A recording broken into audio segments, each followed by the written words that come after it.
7 dicas que me ajudaram a tirar 960 no Enem 2020. O vídeo de hoje é sobre isso.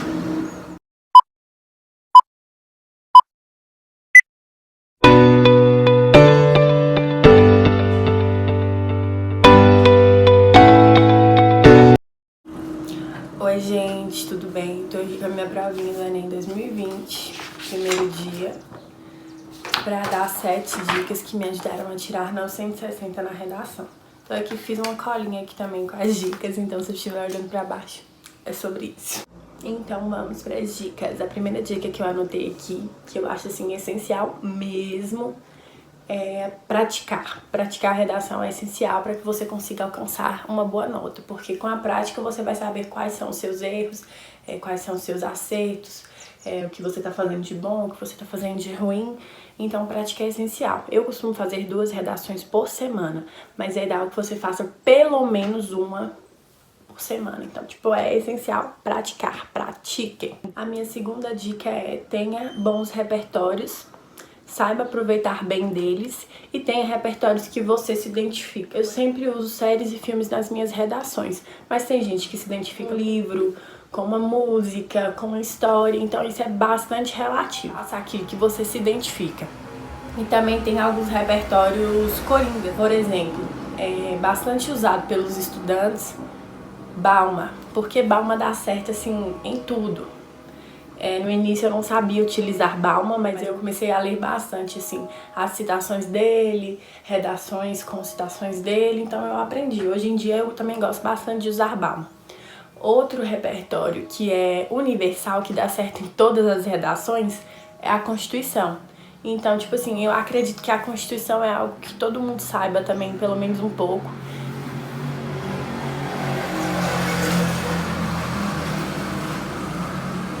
Então dá pra fazer um bom aproveito dela. Minha terceira dica é: não fuja do assunto. Fugir do assunto pode zerar a sua redação. Então opte por usar as palavras-chave do tema, que vem lá escrito durante todo o seu texto. Se você não conseguir utilizar as palavras, utilize pelo menos sinônimos, mas também para poder não ficar repetitivo, óbvio. E minha quarta dica é: estruture seu texto por parágrafos. Todas as redações que eu já li, nota 1000, tem 4 parágrafos. Um parágrafo de introdução, um parágrafo de desenvolvimento, segundo parágrafo de desenvolvimento e um parágrafo de conclusão. 4 parágrafos. Mas isso eu acho que é relativo de cada professor. Mas como eu disse, eu nunca vi nenhuma redação nota 1000 que tenha 3 parágrafos ou 5 parágrafos. As redações que eu já vi são sempre de 4 parágrafos. Então, eu indico fazer uma redação de 4 parágrafos. Aquela. Minha quinta dica pra vocês é: tenha um professor pra corrigir redação.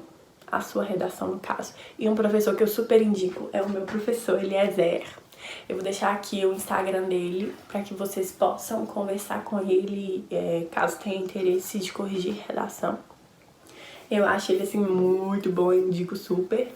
Quem já me acompanha sabe de por que você precisa ter uma pessoa para corrigir sua redação. Simplesmente porque essa pessoa é formada em língua, português, entende de gramática, entende de português, então ela vai saber te direcionar, principalmente na parte da gramática. A sexta dica que eu dou para vocês é: estudem os seus erros. Vocês já ouviram aquele ditado que a gente aprende com os erros? É justamente isso. Vocês precisam corrigir os erros para que eles não voltem a se repetir. Então é bom que você tenha sempre as suas redações antigas para que vocês possam fazer novas sem repetir os mesmos erros. A minha 7ª e última dica para vocês é: tenha um modelo de texto que você se identifica. Isso é muito importante. Por exemplo, o meu modelo de texto, eu sempre uso praticamente as mesmas coisas, as mesmas palavras, então eu já sei mais ou menos onde tem uma vírgula, onde tem um ponto, onde tem uma crase. Então, isso ajuda muito com os erros. Então, tenha um modelo de texto. Eu sempre inicio o texto com uma série ou um filme, geralmente, gente, na maioria dos casos, uma série, um filme, faça analogia com o tema. Depois eu utilizo tópicos que eu vou usar no desenvolvimento. Aí depois eu finalizo. No desenvolvimento eu inicio com os tópicos, utilizo um repertório, né, que geralmente ou é a Constituição ou é uma citação, isso vai depender muito. E aí depois eu falo sobre aquele repertório que eu falei e finalizo. E na conclusão eu falo daquilo que eu apontei como defeito, né, como errado, e dou propostas para que possa melhorar. Então você sempre deve falar na conclusão, já tô dando outra dica, aquilo que você falou durante o texto, né? Solucionar aquilo que você falou durante o texto. Eu tô aqui, certo? Outra coisa que eu costumo fazer muito é finalizar sempre os meus textos com uma frase no final. Por exemplo, na minha redação de 2020 do Enem, eu utilizei a série Pretty Little Liars. Adoro. E no final eu fechei, ó. Dessa maneira, a situação vivenciada em Pretty Little Liars poderá ser evitada. Tipo, essas frases de efeito, eu acho que fazem muita diferença. Então eu gosto bastante de utilizar. Juro, hoje tá impossível gravar um vídeo aqui. O vídeo foi esse, gente. Espero que vocês tenham gostado. Não se esqueçam de curtir, se inscrever no meu canal e de deixar aqui nos comentários o que vocês acharam, qualquer dica, qualquer dúvida. E é isso. Um beijo e até o próximo vídeo.